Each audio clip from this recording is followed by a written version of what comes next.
Salam. Puji Tuhan. Baiklah, hari ini saya ingin membagikan firman Tuhan yang akan menolong kita untuk bisa mengerti arti dari sebuah tanggung jawab. Bapak Ibu Saudaraku yang kekasih, mari bersama-sama kita buka firman Tuhan dalam Lukas pasal 13. Lukas pasal 13 ayat 16 sampai ayat yang ayat 6 sampai ayat yang ke-9. Saya mulai perikopnya. Perumpamaan tentang pohon ara yang tidak berbuah. 1, 2, 3. Lalu Yesus mengatakan perumpamaan ini. Seorang mempunyai pohon ara yang tumbuh di kebun anggurnya, dan ia datang untuk mencari buah pohon itu, tetapi ia tidak menemukannya. Lalu ia berkata kepada pengurus kebun anggur itu supaya buah pada pohon ara, dan aku tidak menemukannya. Tebanglah pohon ini. Untuk apa ia hidup di tanah ini dengan percuma? Jawab orang itu, Tuhan, biarkanlah dia tumbuh tahun ini lagi. Aku akan mencangkul tanah sekelilingnya dan memberi pupuk kepadanya. Mungkin tahun depan ia berbuah. Jika tidak, tebanglah dia. Demikian firman Tuhan. Saya memberi tema menjadi orang yang bertanggung jawab. Apa Bapak Ibu? Menjadi orang yang bertanggung jawab. Jangan dibalik, menjadi orang yang tidak bertanggung jawab. Kalau menjadi orang tidak bertanggung jawab sangat mudah dan gampang. Tidak perlu ada rumus untuk itu. Hidup adalah anugerah. Anugerah itu pemberian yang sebenarnya cuma-cuma. Bukan karena kita sudah beri sesuatu kepada Tuhan lalu kita diberi anugerah untuk hidup. Bukan pula karena kita sudah makan dan minum baru kita bisa hidup. Walaupun makan dan minum itu adalah bagian dari mengisi anugerah, tetapi kita makan dan minum bukan itu yang membuat kita hidup. Karena banyak orang yang makan dan minum mampu, jangankan 5 sehat, 4 sehat, 5 sempurna, 10 sehat, 20 sempurna juga bisa mereka makan, tapi tidak bisa menikmati hidup, karena hidup itu adalah anugerah Tuhan. Olehnya semua orang hidup pasti diberi tugas dan tanggung jawab. Jadi kalau kita hidup sampai hari ini, berarti ada tugas dan tanggung jawab kita. Tugas tanggung jawab setiap orang di dalam dirinya, di dalam keluarga, di tengah-tengah masyarakat, sesuai dengan talenta dan kapasitas kita masing-masing. Jadi ada tanggung jawab saya, ada tanggung jawab Bapak Ibu, baik di gereja, baik di rumah maupun di masyarakat. Tentu sesuai dengan talenta tadi. Jadi talenta saya nggak bisa kalau saya disuruh jadi WL, ya mungkin nilainya bisa 4,5 kira-kira begitu. Apalagi kalau disuruh saya main drum, mungkin bisa minus nilainya gitu. Jadi saya menerima tanggung jawab itu sesuai dengan talenta, sesuai juga dengan kapasitas. Ada semua kapasitas. Ada kapasitas leader, ada kapasitas dia adalah tim. Jadi seperti sebuah tim sepak bola. Di situ ada kapten. Di situ juga ada yang tangkap bola itu apa namanya? Kiper. Jadi jangan sampai kapten tangkap bola. Begitu. Itu bisa rancu, bisa bahaya, bisa penalti lagi. Jadi semua memiliki tanggung jawab sesuai dengan talenta dan kapasitas. Tetapi walaupun di tim itu ada 11 yang kelihatan, Tapi sebenarnya lebih dari 11 itu merupakan satu tim. Betul ya? Ada tim, anggota tim yang tidak kelihatan. Apa saja dalam sebuah sepak bola? Ada namanya pemain cadangan. Pemain cadangan itu mungkin kiper cadangan, kapten cadangan, pemain cadangan, bahkan masih ada lagi apa? Pelatih.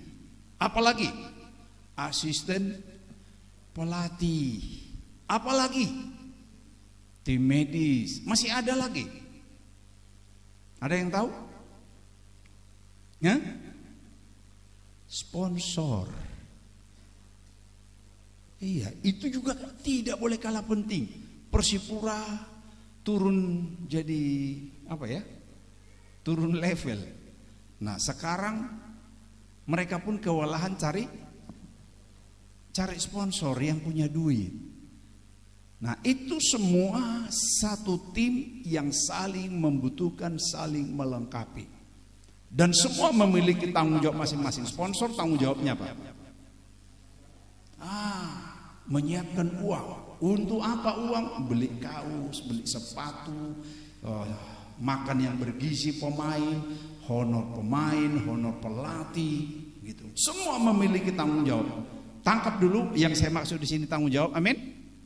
Nah, tidak bisa juga sponsor bilang aku yang mengeluarkan dana banyak, aku yang harus main. Karena talentanya bukan pemain, talenta dia di mana? Cari duit, menyiapkan duit gitu. Tetapi semuanya saling membutuhkan. Talenta tiap orang berbeda-beda. Semua orang berbeda talentanya. Nah, singer ini maju di depan karena mungkin sudah diseleksi ada talentanya nyanyi. Saya percaya ketika mereka nyanyi tadi bukan hanya mulut mereka yang komat kami, tapi ada suara yang keluar. Betul? Karena pernah saya lihat di tempat lain, singer, dia hanya begini. Nggak ada keluar suara. Karena bukan talentanya. Nah, semua orang punya kapasitas, talenta yang berbeda-beda. Tidak bisa kita paksakan yang bukan talenta kita.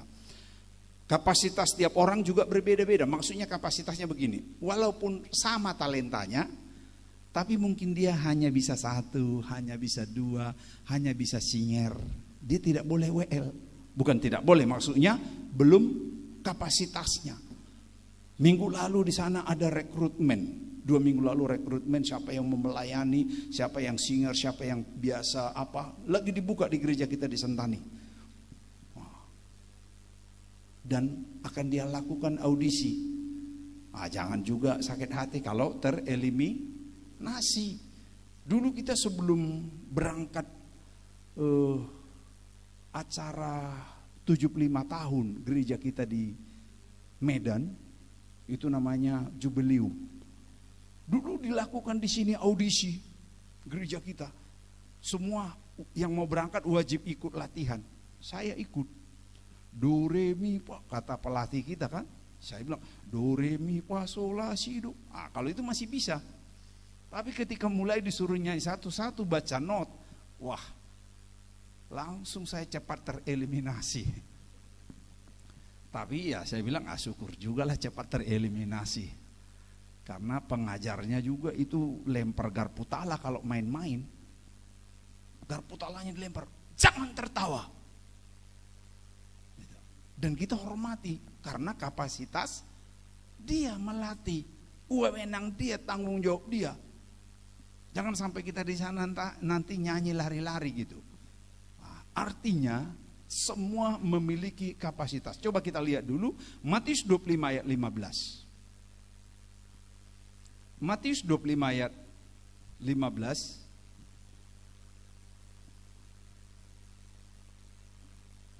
Iya. Bunyinya demikian, yang seorang diberikannya 5 talenta, yang seorang lagi 2 talenta, dan yang seorang lain lagi 1 talenta. Terus masing-masing menurut kesanggupannya. Jadi semua punya talenta, tapi nggak mungkin dikasih 5 kepada yang punya kapasitas 1. Jangan salahkan nanti yang menerima 1 kalau dia bilang, wah saya kan nggak mampu jadi WL, saya mampunya hanya jadi singer, kira-kira begitu. Jadi sesuai dengan kesanggupannya, dan bukan maunya kita, bukan maunya menurut kita, tapi menurut yang memberi talenta itu. Dia telah menguji siapa di sini yang bisa jadi singer, siapa di sini. Nah, kewenangan itu diberi kepada orang-orang tertentu. Dan kita tidak boleh protes karena sesuai dengan kesanggupan kita masing-masing. Lalu jangan berkecil hati kalau kita diberi 1. Wah, kenapa saya hanya 1 gitu. Justru yang memberi tanggung jawab itu nanti salah kalau kita hanya mampu menerima 1 lalu kita diberi 5. Yang salah kira-kira siapa kalau kita suruh di sini jadi WL yang nggak tahu lagu sama sekali. Yang nggak tahu lagu, nggak usah dulu tahu di mana saat mau masuk. Kalau saya kan nggak tahu saya kapan mulai masuk. Mereka masuk dulu baru saya nyanyi, gitu. Jadi yang salah kalau disuruh jadi WL yang tidak tahu musik, yang tidak tahu not, yang tidak tahu lagu sama sekali. Ayo dia WL hari Minggu. Yang salah siapa? Bukan WL-nya, betul? Tapi oleh karena itu jangan juga kita menggerutu kalau kita hanya dikasih kapasitas 1. Yang terpenting mari lakukan tanggung jawab mengembangkan 1 talenta itu menjadi 2. Supaya ada waktunya nanti jadi WL. Itu maksudnya. Jadi masing-masing berbeda-beda. Ada yang diberi 1, ada yang diberi 2, ada yang diberi 5. Sesuai dengan kesanggupan masing-masing. Jelas ayat itu. Lalu bagaimana agar kita menjadi orang yang bertanggung jawab? Karena tema kita menjadi orang yang bertanggung jawab. Bagaimana caranya agar kita menjadi orang yang bertanggung jawab? Nah, ini kata kuncinya.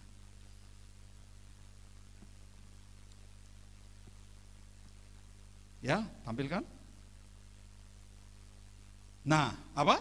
Bapak Ibu sama-sama kita baca. 1, 2, 3. Memakai semua potensi kita untuk memenuhi harapan Allah dan manusia. Inilah jika kita ingin menjadi orang yang bertanggung jawab, pakai semua, jangan sebagian. Pakai semua potensi yang ada pada kita untuk memenuhi. Karena ada 2 harapan dalam hidup kita ini. Ada harapan Tuhan dan ada harapan manusia. Jadi mari pergunakan potensi kita. Apa-apa yang ada potensi dalam diri kita. Semua kita pasti punya potensi.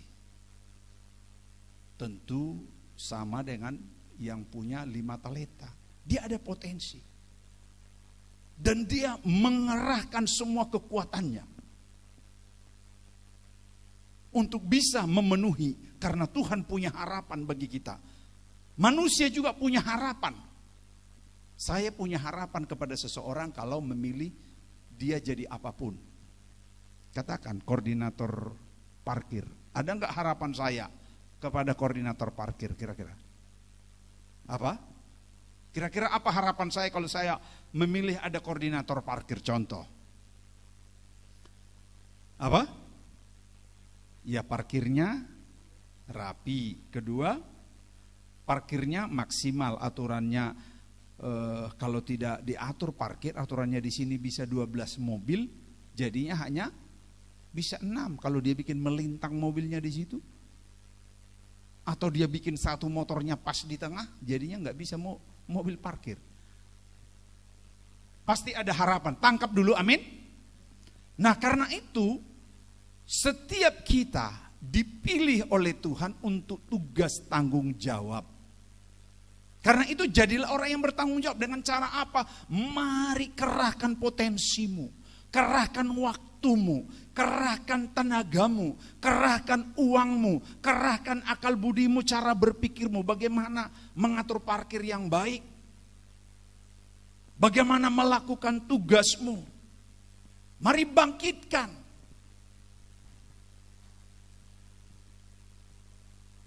Semua potensi harus kita keluarkan untuk memenuhi harapan Tuhan dan harapan manusia.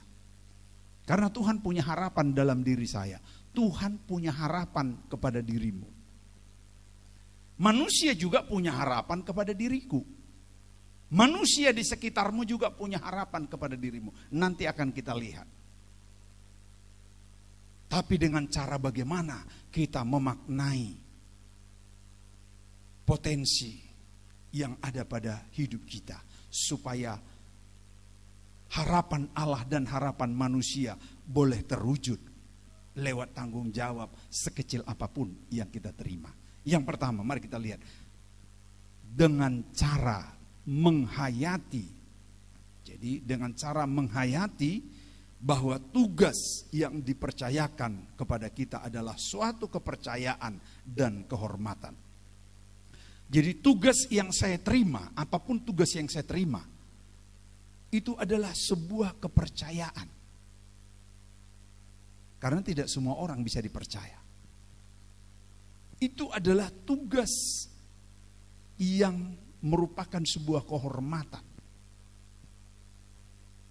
Sebuah kehormatan, kepercayaan itu. Kalau tidak dipercaya yang 5 talenta tidak mungkin dikasih. Karena bisa hilang 5 talenta yang diberi oleh tuannya. Katakanlah dulu itu dalam bentuk uang kah atau dolar kah atau apa. Kalau dia tidak percaya, bahaya kan? Karena itu dia menjaga kepercayaan itu supaya jangan hilang. Dan itu pun sebuah kehormatan. Kehormatan gak dipercaya. Jadi apapun, jadi WL, itu sebuah kehormatan. Jadi tukang parkir, itu sebuah kehormatan. Jadi apalagi yang terkecil, itu sebuah kehormatan. Cuman kadang-kala kan kita melihatnya sepele. Juru parkir saja gitu. Padahal itu sebuah pelayanan. Nah, siapa yang mempercayakan kita? Bukan manusia, bukan pendeta, bukan kepala kantor. Tapi yang mempercayakan kita harus sadar, itu adalah kepercayaan dari Tuhan. Contoh saudara dulu yang mungkin siapa tahu di sini ada jadi kepala seksi atau kepala kantor atau kepala sekolah, apalah namanya. Sadar nggak bahwa itu adalah kepercayaan dari Tuhan? Amin. Iya, itu kepercayaan dari Tuhan. Jangan semata kita lihat itu hanya sebatas kepercayaan dari pimpinan kantor. Kalau bukan Tuhan yang mempercayakan atau menggerakkan hati pimpinan kita untuk memberi tugas tanggung jawab kepada kita, itu mustahil. Berarti semuanya itu ada kaitannya dengan Tuhan. Berarti kalau itu dari Tuhan, berarti ada harapan Tuhan dari kita. Kalau itu adalah harapan Tuhan bagi saudara, bagi saya, maka saya akan mengerahkan potensi saya. Apa potensi saya? Waktu saya. Apa potensi saya? Tenaga saya. Apa potensi saya? Pikiran saya harus tercurah kepada tanggung jawab itu. Apalagi kalau ada uang saya.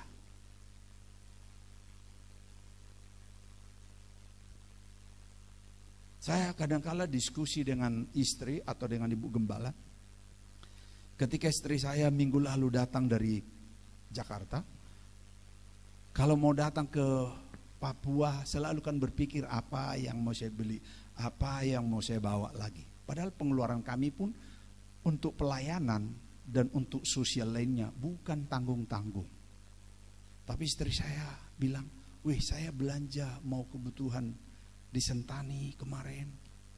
Beli sarung kursi semua, beli gordennya, beli Pakaian tamborinnya, beli tamborin, itu hampir 8 juta juga loh katanya.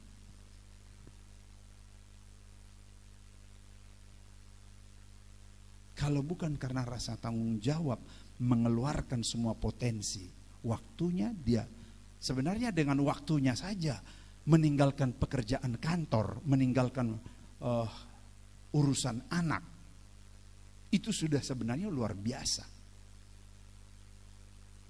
Terbang ke sana kemari itu bukan tidak capek, itu aja pun sebenarnya sudah pasti dihargai Tuhan. Tapi ingat apa yang kita baca tadi, untuk memenuhi sebuah tanggung jawab kita harus mengeluarkan semua potensi kita. Bukan sebagian, semua potensi apa yang bisa. Ayo, kita yang hadir hari ini, sudahkah semua potensi kita keluarkan untuk memenuhi harapan Tuhan dan harapan manusia? Saya ketika dimintakan dari yayasan itu untuk menjadi narasumber di Nabire, istri saya beli tiket. Walaupun dia tanya, ini gimana ya? Karena tiket Nabire 2 juta lebih satu kali jalan. Belum ada tanda-tanda bagaimana ini nanti tiket. Belum ada tanda-tanda. Namanya lah yayasan kan. Saya diskusi dengan istri, ya sudahlah dengan iman beli ajalah dulu gitu. Mau dibayar atau tidak, kita coba melangkah saja. Saya tahu bahwa istri saya pun kalau mau dirunut semua satu persatu kebutuhan-kebutuhan yang begitu besar. Tapi saya coba menyampaikan keyakinan saya ini. Mari keluarkan semua apa yang masih bisa potensi kita untuk bisa jadi berkat bagi banyak orang. Lebih luas lagi kan kalau mulai ada panggilan seperti itu bukan di lingkungan GPI saja itu. Sudah ada yayasan lain yang merasa butuh, kita ingin berbagi.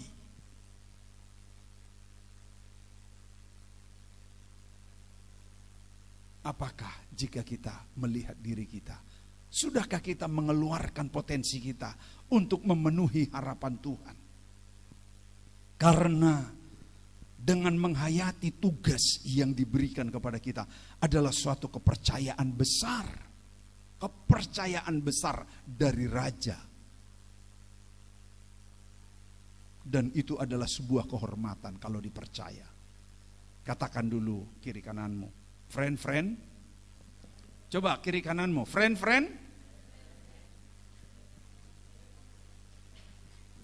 Weh, malu-malu ini. Friend. Kepercayaan itu sebuah kehormatan.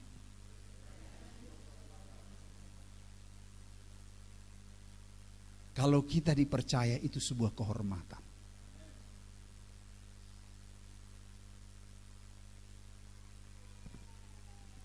Lalu bagaimana cara kita menjadi orang yang bertanggung jawab lagi? Dengan cara berani bayar harga, dengan penuh pengabdian dan hati bersyukur. Berani bayar harga. Apa harga yang harus kita bayar? Materi, waktu kita. Tapi dengan penuh pengabdian. Kalau dihargai syukur.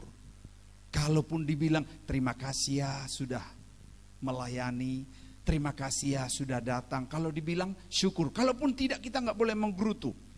Karena itu adalah sebuah kepercayaan dan kehormatan. Jangan tunggu ucapan terima kasih dari Pak Gembala. Ya sudah. Kadang-kala manusia terbatas. Dan yang punya pekerjaan itu adalah Tuhan. Dia yang akan membalaskan dengan cara yang lain.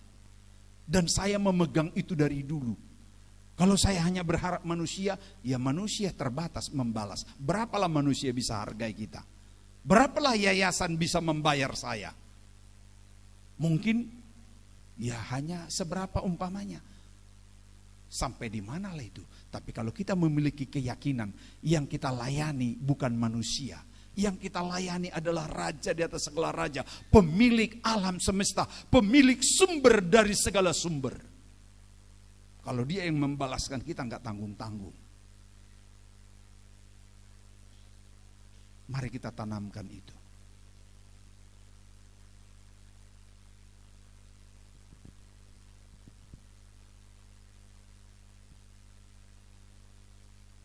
Mari berani membayar harga dengan penuh pengabdian dan hati bersyukur. Bersyukur kita dipercaya, bersyukur kita bisa bayar harga untuk itu.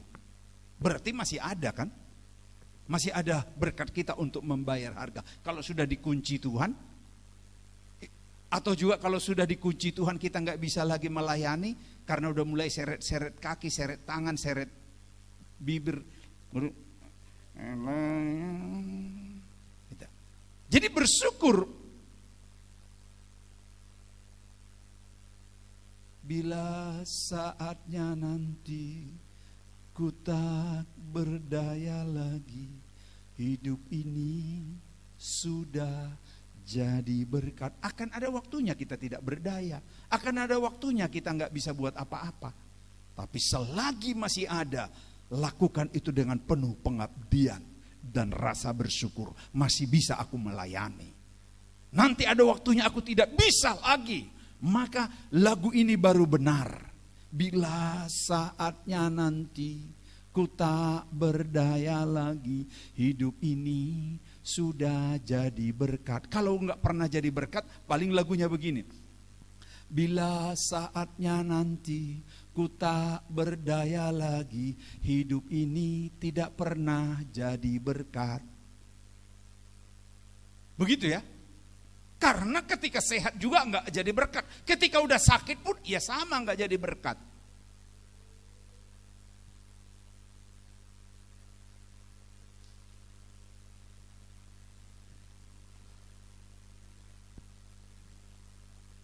Jadi kalau mau nyanyikan lagu itu, jadi berkat sekarang. Amin. Dengan cara apa kita bisa menjadi orang yang bertanggung jawab? Yang ketiga, dengan cara rela melakukan apa yang seharusnya kita kerjakan. Walaupun kadang-kala kita nggak mau sebenarnya. Nggak mau sebenarnya mengerjakan ini. Seperti saya bilang tadi, sebenarnya berat untuk mengerjakannya. Kenapa? Karena nggak dibayar. Untuk apa? Karena kita mengeluarin biaya lagi. Sebenarnya dari sisi manusia kita nggak mau mengerjakannya, tapi kita dengan rela. Friend, bilang dulu, friend, kerjakan dengan rela.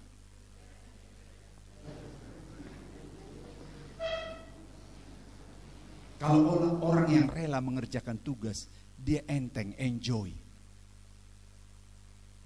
Beban berat, tugas berat terasa ringan. Tapi kalau orang yang gak rela, pekerjaan kecil pun terasa berat.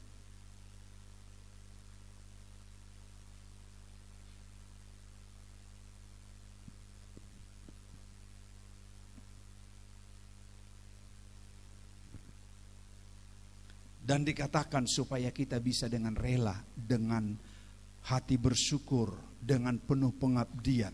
Makanya Tuhan bilang, segala sesuatu yang kita lakukan itu lakukan bukan kepada manusia tetapi kepada Tuhan. Kita buka dulu dalam Kolose 3 ayat 23 ini. Kalau ini kita baca dulu bersama-sama. Kolose pasal 3 ayat 23. Kita baca bersama-sama. 1, 2, 3.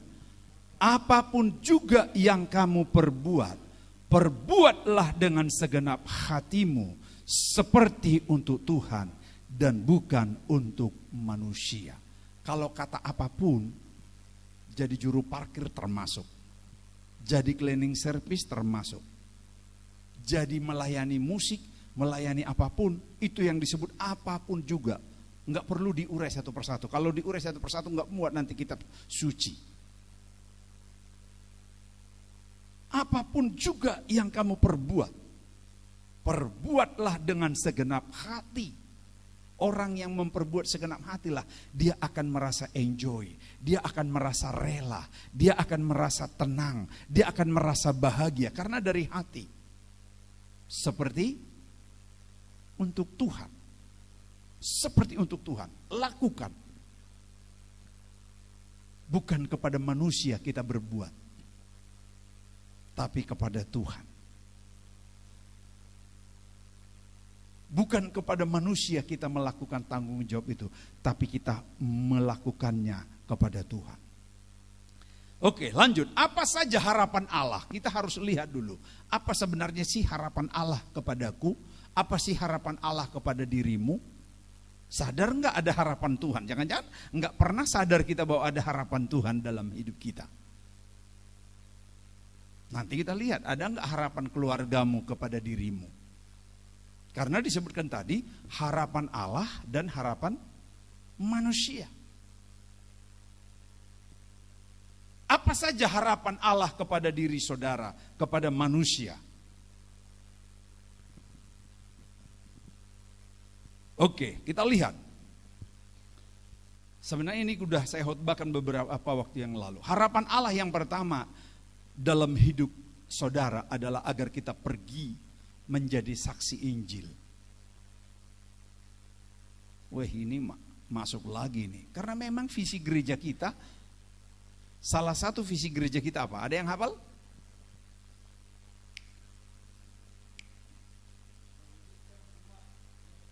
Terus. Yang keempat itu kena di sini. Berjiwa misionaris. Saya kayak mimpi saya pun selalu mimpi bagaimana membawa jiwa kepada Tuhan. Ini harus melekat di semua anggota jemaat Narwastu.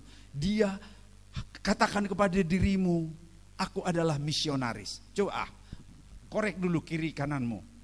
Friend, jadilah misionaris.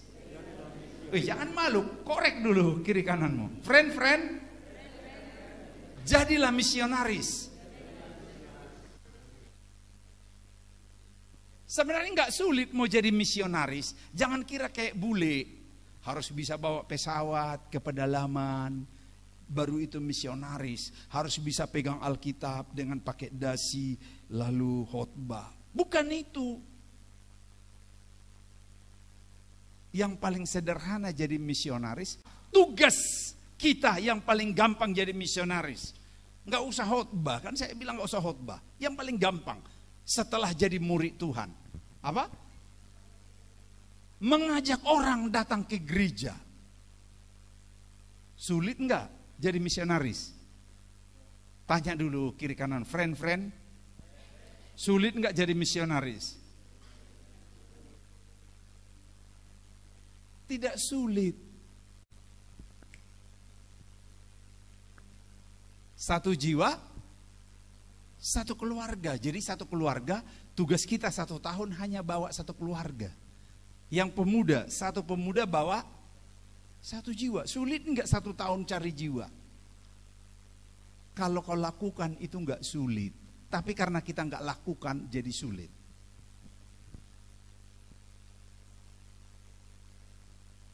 Saya hampir 2 minggu tiap hari di gereja kita Sentani pulang malam.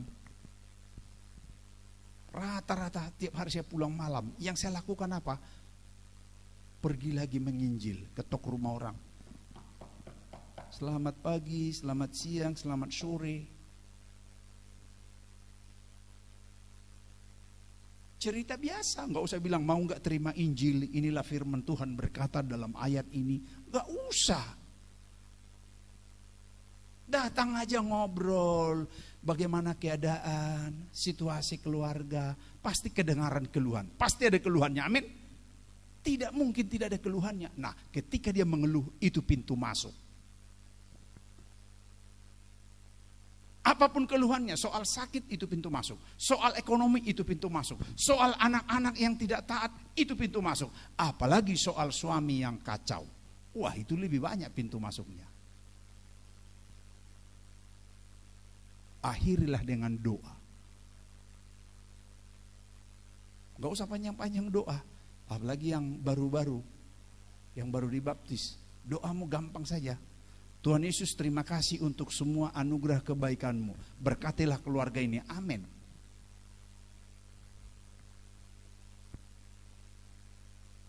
Engkau harus jadi misionaris. Ada harapan Tuhan dalam hidupmu, dalam hidupku. Kita semua ini adalah misionaris Tuhan. Karena dia bilang, pergi jadikanlah semua bangsa muridku. Enggak harus bawa Alkitab, enggak harus khotbah. Cuman Tuhan bilang, pergi jadikan semua bangsa murid. Caranya bagaimana? Ada 4 pendekatan yang sudah saya khotbahkan di awal tahun kemarin. Masih ada ingat 4 pendekatan? Wow, lupa lagi. Pendekatan kultur. Yang orang Batak layani orang Batak, yang orang Toraja layani orang Toraja, yang orang Manado layani orang Manado, yang orang Papua layani orang Papua, yang orang Jawa jangka orang Jawa. Itu pendekatan kultur. Saya di Nabire, saya bilang, ini gimana caranya ini punya jemaat orang Jawa?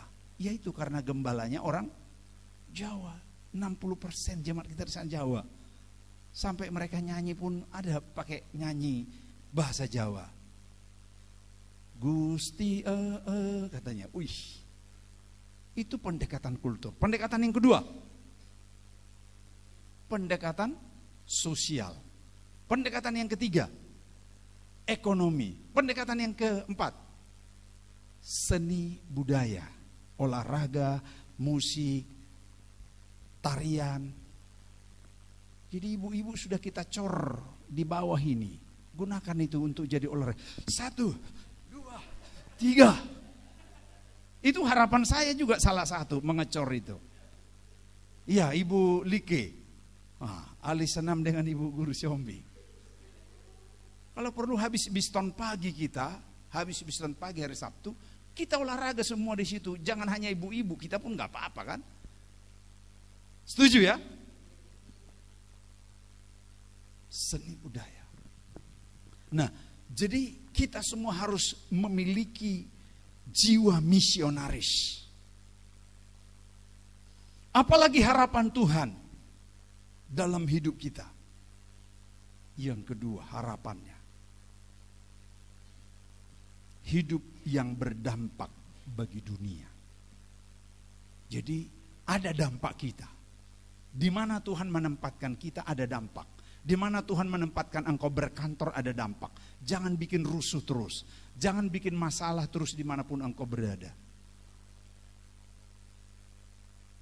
Tapi menjadi orang yang berdampak. Nah, hidup yang berdampak. Mari. Jadikan hidupmu berdampak dimanapun kita berada. Kalau hidup kita enggak berdampak, berarti kita tidak memenuhi harapan Tuhan. Apa saja harapan Tuhan tadi? Adalah agar kita menjadi misionaris, agar kita juga hidup berdampak bagi dunia ini. Lalu apa saja harapan manusia? Karena dikatakan tadi, semua potensi harus kita kerahkan untuk memenuhi harapan Tuhan dan harapan manusia. Nah, harapan manusia apa? Ada enggak harapan manusia dalam hidupmu? Ada enggak harapan manusia dalam hidupmu? Harapan kampus minimal kau bisa lulus 4 tahun. Kira-kira begitu. Begitu ya. Harapan keluarga pun begitu. Jangan sampai engkau lulus 7 tahun. Nah, itu pun salah satu harapan.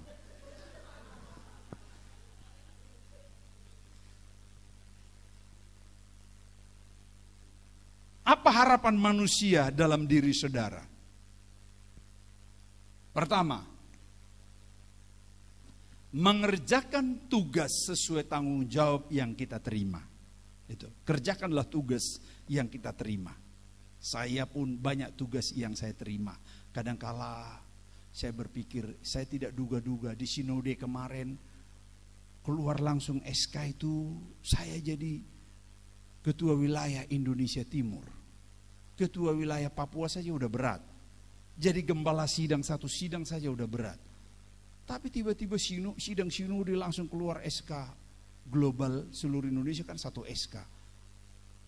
Ketua Wilayah Indonesia Timur, Pendeta Charles Simare-Mare. Saya juga bingung Indonesia Timur ini mulai dari mana ini. Tapi ya sudah, mau bagaimanapun ya kita kerjakan saja semampu kita. Kita urus, kita keluarkan potensi kita keluarkan duit kita keluarkan otak dan pikiran kita curahkan pikiran kita curahkan waktu kita untuk memenuhi harapan Tuhan. Tadi sudah, harapan manusia. Manusia itu siapa yang memberi tugas?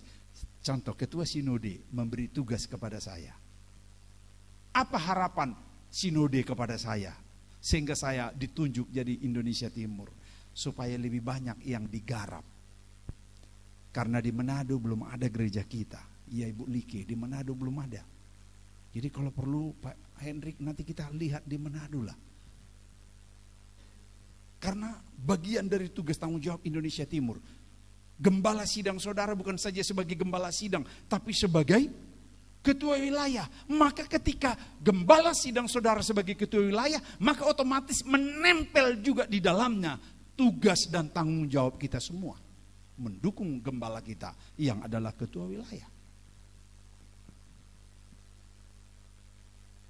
Sehingga jangan kaget melihat keuangan gereja kita atau perpuluhan yang masuk. Sering saya bilang begini ke bendahara, Ibu bendahara, transfer dong ke Samarinda, transfer dong ke Poso, transfer dong ke mana lagi. Dan ini sudah kita kirim 1 bulan lalu di Kupang. Karena di Kupang belum ada gereja kita di NTT.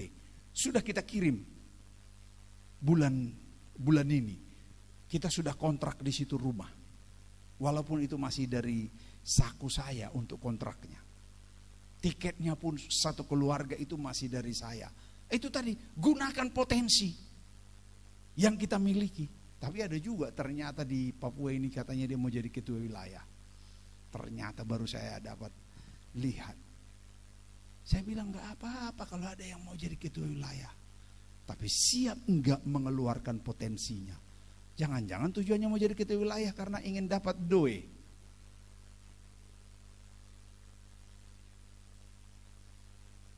Saya jadi ketua wilayah, jangan jadi ketua wilayah, jadi gembala pun saya justru mengeluari. Harapan yang memberi tugas kepada kita apa? Bisa enggak kita lakukan itu? Mewujudkan harapan Tuhan dan harapan manusia yang memberikan tugas kepadamu. Di mana? Di gereja. Di mana? Di kantormu.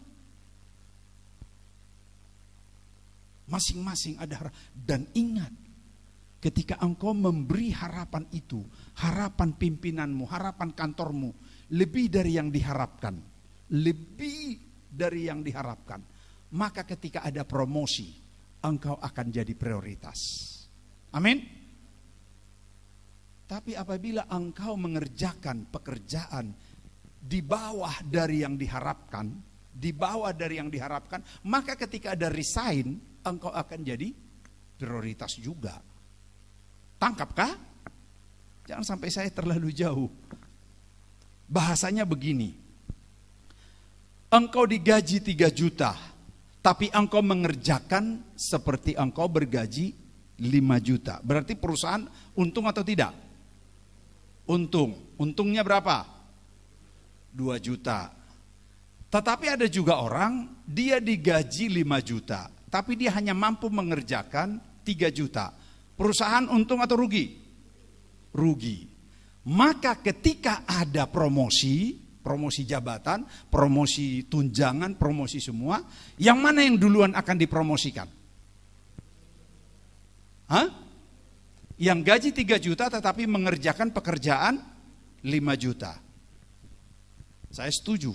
Karena itulah Narwastu harus seperti itu. Jangan bikin rugi perusahaan dimanapun engkau berada.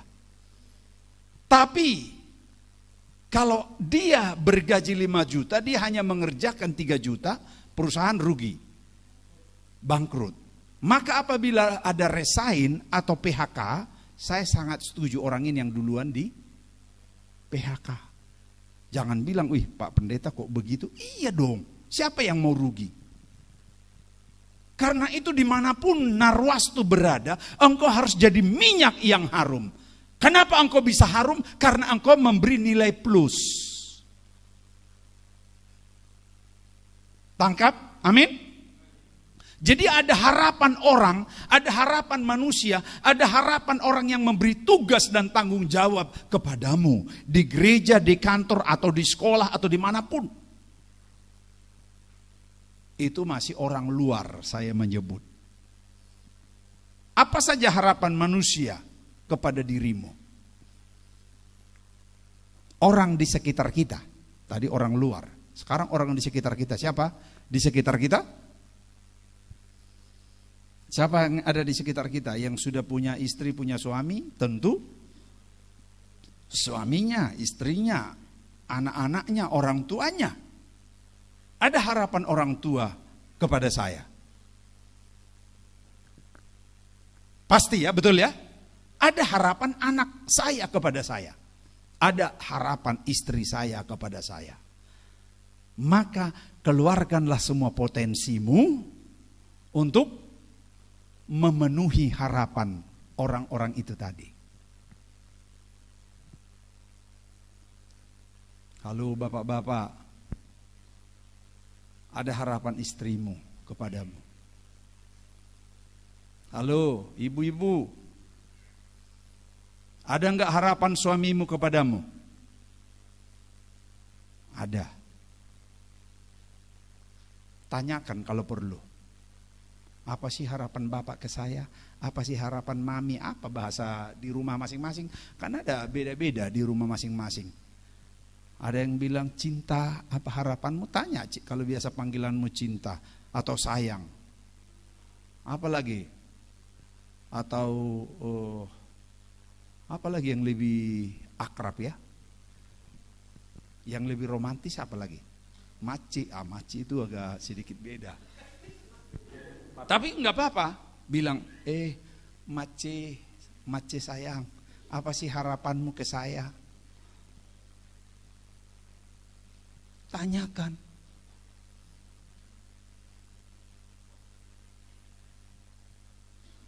Dan wujudkanlah itu, keluarkan potensimu, keluarkan apa yang bisa engkau buat untuk mewujudkan harapan itu. Kalau dia bilang gampang saja sih mace, apa itu? Ya jangan marah-marah. Keluarkan potensimu untuk tidak marah-marah. Kan sederhana.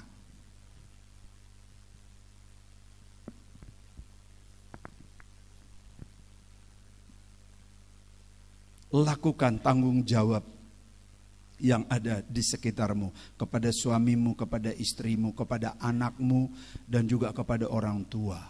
Berbahagia yang masih punya orang tua. Saya pun masih punya orang tua. Saya pun belajar terus mewujudkan apa yang menjadi harapan orang tua.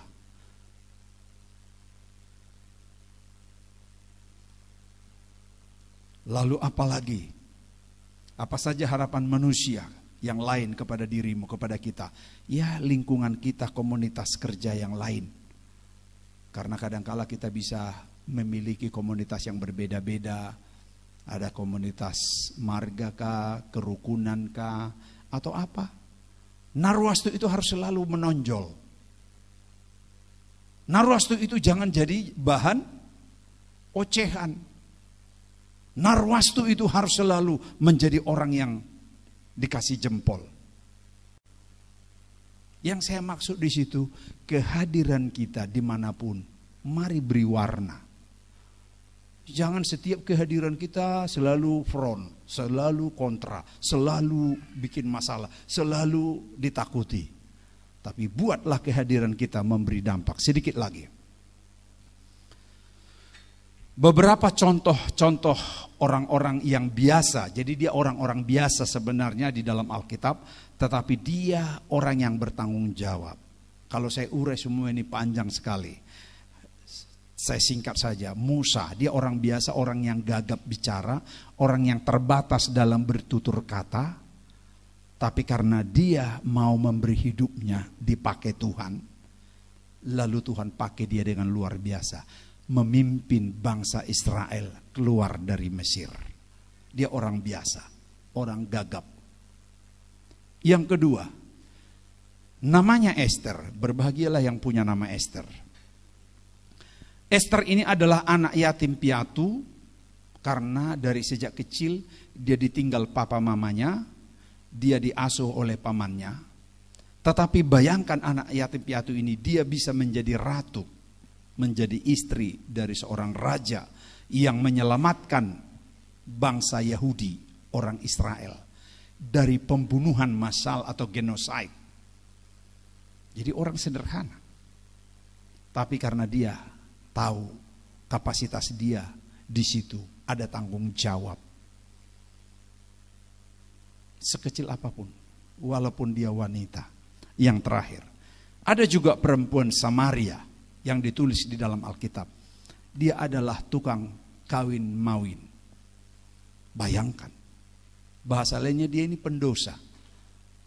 Tapi karena dia memberi hidupnya diubah oleh Tuhan, dia menjadi misionaris yang dicatat sangat berhasil.